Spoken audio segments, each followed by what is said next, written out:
इन चीतों को कई चरण में यहाँ पर आखिरकार रिलोकेट किया जाएगा। अभी आपको भले ही देखकर ये लगे कि ये कहीं कोई चिड़ियाघर का पिंजड़ा तो नहीं है, तो नहीं, ये चंद समय के लिए रहने वाला है। वरना यहाँ पर कई किलोमीटर लंबा एक पूरा इलाका इन 8 चीतों के नाम किया गया है। ताज़ा ताज़ा पहुंचे हैं नमीबिया से। अब समझिए कि एक लंबे सफर का असर आप लोगों पर क्या होता है, तो कुछ वैसा ही असर इन सब पर है। अधिकतर समय ये अलसा रहे हैं, लेटे हुए हैं, अनमने से दिख रहे हैं, कुछ शायद नींद में भी होंगे। 8,500 किलोमीटर का सफर कोई छोटा सफर तो होता नहीं है, और इनकी उम्र भी इतनी नहीं है कि इन सारी चीजों को अभी वो अपने उस हिसाब से समझ पाए।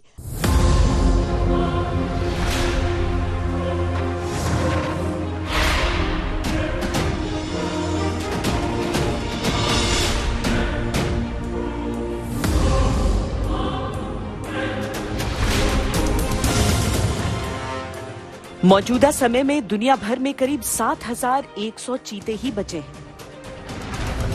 तारीख के पन्नों पर नजर डालें तो समझ में आता है कि कैसे और कितनी तेजी से दुनिया भर से चीते कम होते चले गए।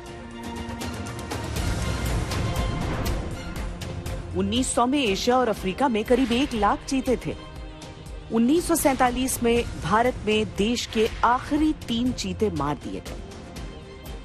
1956 में इजराइल में आखिरी बार देश के चीते को देखा गया।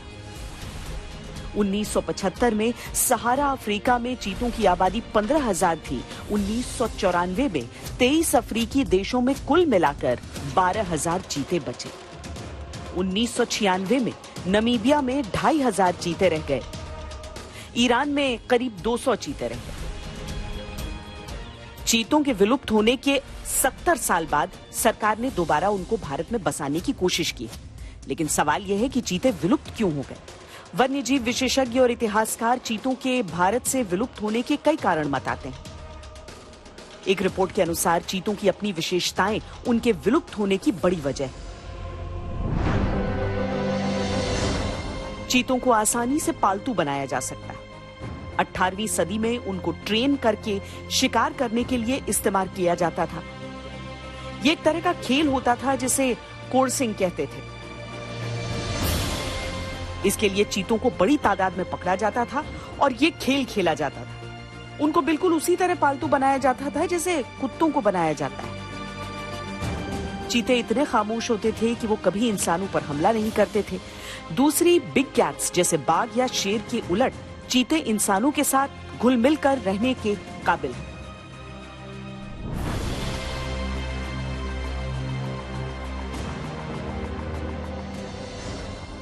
English naturalist W.T. ब्लैनफोर्ड के अनुसार एक चीते को 6 महीने की ट्रेनिंग में बिल्कुल पालतू बना लिया जाता है। चीते इस कदर शांत हो जाते थे कि लोग उनकी पीठ थपथपाते थे तो वो बिल्कुल बिल्ली की तरह बर्ताव करते थे। उनको पिंजरे में न रखकर पलंग से बांधकर रखा जाता था। कहा जाता है कि मुगल बादशाह अकबर को इस तरह के खेलों का शौक था। अकबर के पास 1,000 चीते थे जो शिकार वाले खेल के काम में लाए जाते थे। माना जाता है कि भारत में आखिरी 3 चीतों का महाराज रामानुज प्रताप सिंह ने 1947 में शिकार किया था। उसके बाद 1952 में चीतों को विलुप्त घोषित कर दिया गया।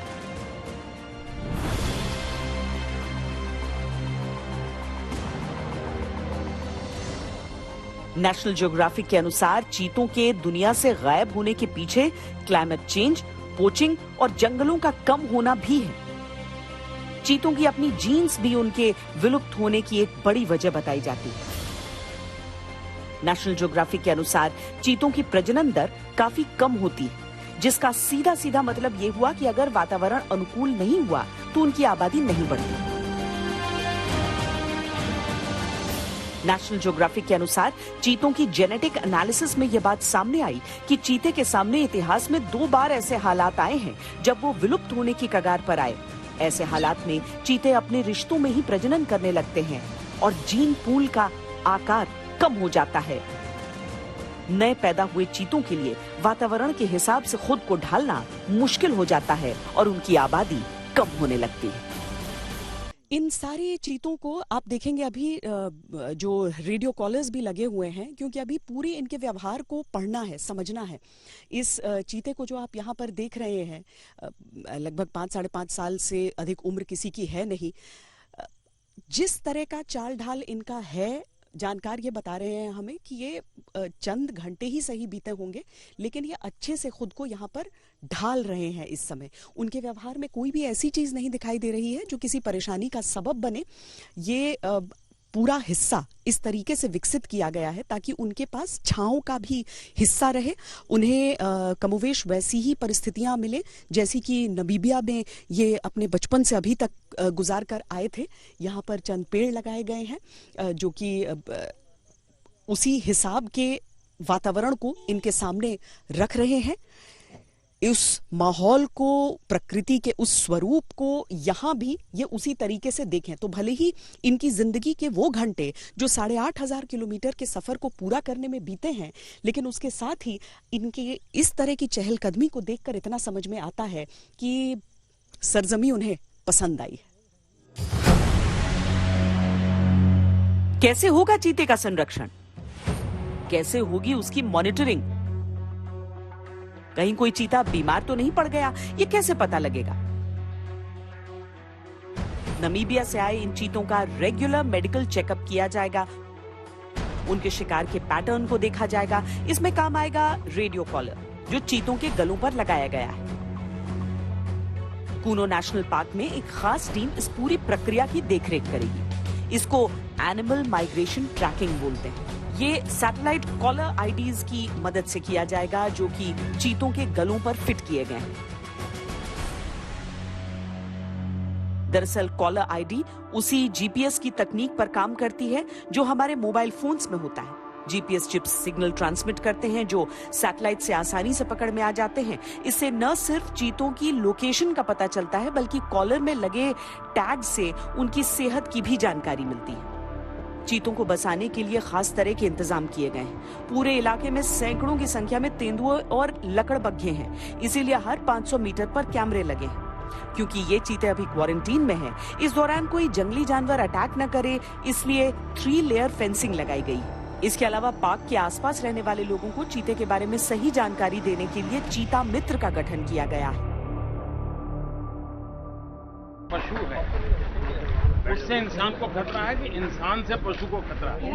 पशु को खतरा है, ये पक्का मालूम है। तो आपको मेहनत कहाँ करनी है? पशु को समझाने में करनी है कि इंसान को समझाने में?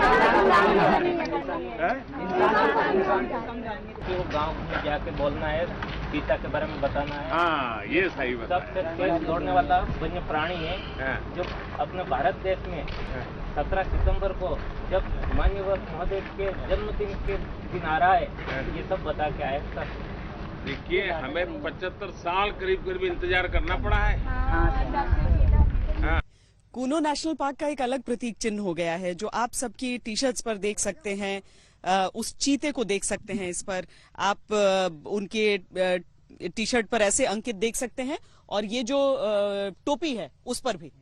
लेकिन दिल से दोस्ती करने वाले हैं आप लोग चीते से? हाँ, चीते से दोस्ती करने वाले हैं। हाँ। आप लोगों को चीते के बारे में बताया गया है? जी मैम, बताया गया। जैसे कि किस तरह की जानकारी? चीते यहाँ आने पर बहुत खुशी हुई है हम लोगों को। 70 साल बाद आए हैं यहाँ चीते। चीते और तेंदुओं में डिफरेंस बताया गया है। अच्छा, चीते और तेंदुए में डिफरेंस बताया गया है। आप तो बहुत समय से होंगे विभाग? 95 से ही हूँ यहाँ पे। अच्छा, तो यहाँ पर चीते के आने से आपको लग रहा है पर्यावरण के लिए भी अच्छा होगा? अच्छा है, पर्यावरण के बन के लिए बन भी रखाएगा और यहाँ के लोगों को इनकम भी होगी, टूरिस्ट भी आएंगे, दुकान भी रखेंगे और तो गरीबों को भी राहत मिलेगी, सब चीजें। क्या चीते के बारे में क्या सीखा है आप लोगों ने, क्या बताया गया है? चीते के बारे में ये बताया गया कि हमें मोदी जी बता रहे हैं कि आप चीते की सुरक्षा करना। चीता पहली बार भारत में 70 साल बाद आया है, तो चीता की बहुत खुशी हो रही है हमको, इसलिए हमारा मित्र है चीता बहुत गहरा। ये काम खतरनाक भी होगा क्या, आपको ऐसा लग रहा है? नहीं, ये कोई खतरनाक नहीं है काम, क्योंकि चीता किसी पर आज तक अटैक नहीं किया है। 1000 साल से इसका रिकॉर्ड है चीता का, आज तक किसी पर इसने अटैक नहीं किया है। चीतों के सबसे बड़े दुश्मन डॉग फैमिली और कैट फैमिली के ही बड़े जानवर होते हैं। कूनों में पहले से बसने वाले लकड़बग्घों और तेंदुओं को यहाँ से फिलहाल हटाया गया है।